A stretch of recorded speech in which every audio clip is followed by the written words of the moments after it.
আসসালামু আলাইকুম। জমি মাপার সহজ পদ্ধতি যেমন ধরুন ৪ কোণা জমি থাকতেই পারে, আবার ৫ কোণা জমি থাকতেই পারে। এরকম জমি মাপার জন্য আপনাকে যেটা করতে হবে, একটি মৌজা ম্যাপ সংগ্রহ করে নিতে হবে। অর্থাৎ আপনাকে কারেন্ট একটি মৌজা ম্যাপ সংগ্রহ করে নিতে হবে। অর্থাৎ আপনি যে জমিটি মাপবেন সেই জমিটির জন্য যে মৌজা ম্যাপটি প্রয়োজন সেই মৌজা ম্যাপটি আপনাকে সংগ্রহ করে নিতে হবে। মৌজা ম্যাপটি অবশ্যই আপনার জেলার অন্তর্ভুক্ত হতে হবে। আপনি যে মৌজা ম্যাপটি সংগ্রহ করবেন সেই মৌজা ম্যাপটি দেখে নেবেন যে কত স্কেল। ১৬ ইঞ্চি স্কেল হলে আলাদাভাবে আপনাকে জমিটির হিসাব নির্ণয় করতে হবে। এর বেশি হলে সেটার ক্ষেত্রেও আলাদাভাবে আপনাকে জমিটির হিসাব নির্ণয় করতে হবে। একটা দাগ আপনাকে পরিমাপ করার জন্য প্রথমে দাগটিকে আপনাকে শনাক্ত করতে হবে।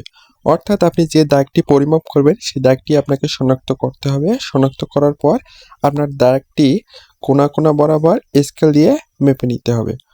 অর্থাৎ আপনি যে দাগটি পরিমাপ করবেন সেই দাগটি গুণিয়ে স্কেল দ্বারা মাপবেন। যেমন ধরুন আমি এই দাগটি মোবাইলের মাধ্যমে মাপছি। দেখুন আমার কিন্তু একদিকে ৪৭ ফুট ১৯ ইঞ্চি, একদিকে ৫২ ফুট ৬৩ ইঞ্চি, একদিকে ৫২ ফুট ৯৪ ইঞ্চি, একদিকে ৪৯ ফুট ২৮ ইঞ্চি এখানে কিন্তু শো করছি। এভাবে আপনার যখন স্কেল দ্বারা এক্সেল দ্বারা জমিটি যখন পরিমাপ করবেন, করার পরে আপনাকে দ্বিতীয় নম্বর যে কাজটি করতে হবে, আপনাকে ১৬ ইঞ্চি ১ মাইল ধরে হিসাব করতে হবে। তার আগে আপনাকে অবশ্যই সেই জমির খতিয়ানটা খুঁজে বের করতে হবে। অর্থাৎ সেই জমির খতিয়ানটাতে দেখতে হবে আপনার ওই জমিটাতে কত শতক দেওয়া আছে। অর্থাৎ এই খতিয়ানে যদি আপনার ১০ শতক থাকে কিন্তু এই দাগের মধ্যে যদি কম থাকে সেটাই কিন্তু আপনাকে মেনে নিতে হবে। অর্থাৎ দাগের মধ্যে যেটা থাকবে ওইটাই হচ্ছে প্রকৃত জমি। খতিয়ানের মধ্যে বেশিও থাকতে পারে আবার কমও থাকতে পারে। তবে দাগের মধ্যে বেশিরভাগ কম হওয়ার সম্ভাবনা খুব কম, পুরোপুরিভাবেই থাকে। তবে কোনো দাগে কমও থাকে। চতুর্ভুজ জমির ক্ষেত্রে কম হওয়ার সম্ভাবনা খুবই কম, কারণ চতুর্ভুজ জমিতে সব কোণা স্টেপ বাই স্টেপ থাকে, তাই চতুর্ভুজ জমিতে কম হয় না। কিন্তু কোনো ম্যাপে এই চতুর্ভুজ জমিতেও কম হয়ে থাকে।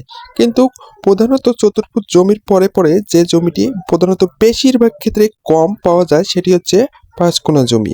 এই ৫ কোণা জমির ক্ষেত্রে এবং ত্রিভুজ জমির ক্ষেত্রে কম হওয়ার সম্ভাবনা খুবই বেশি। কারণ এ সকল জমিতে কিছু দাগ আছে, সে দাগে জমি একেবারেই কম হয়ে যায়, আবার কিছু দাগ আছে একেবারেই বেশি হয়ে যায়। তাই এ সকল জমি মাপার ক্ষেত্রে অবশ্যই সাবধানতা অবলম্বন করে মাপতে হয়। কারণ একটু লিঙ্ক কম বেশি হয়ে গেলেই কিন্তু সেই জমিটি কম হওয়ার সম্ভাবনা খুবই বেশি। ধন্যবাদ, ভালো থাকবেন। আসসালামু আলাইকুম আর রহমতুল্লাহি ওয়া বারাকাতুহু।